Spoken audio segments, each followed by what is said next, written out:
All right, Fred, you were there. Tell us about this. Is what Tim Morrison's saying, is this accurate? It's exactly accurate, and I've been making the same point on Twitter.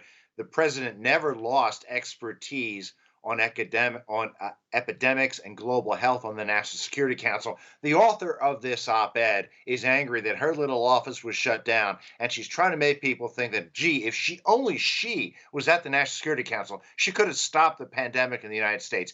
This is a point that I want you and your viewers to remember, Liz. More bureaucrats and more bureaucracy does not make us safer. In fact, the more bureaucrats you have, the harder it is to make a decision.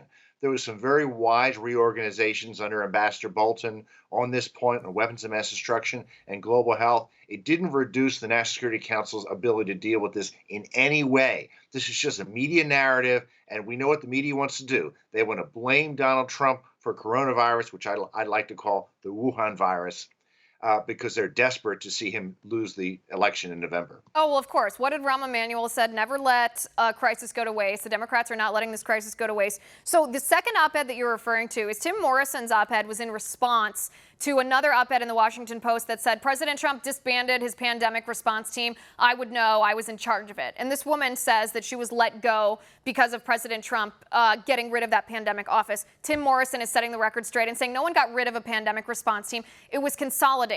Any conservative who watches a bloated government, watches the DMV, watches our executive agencies, knows that there are too many cooks in the kitchen and that it needs to be streamlined because it's simply inefficient when it becomes so large. That's what happened here, and that's a good thing.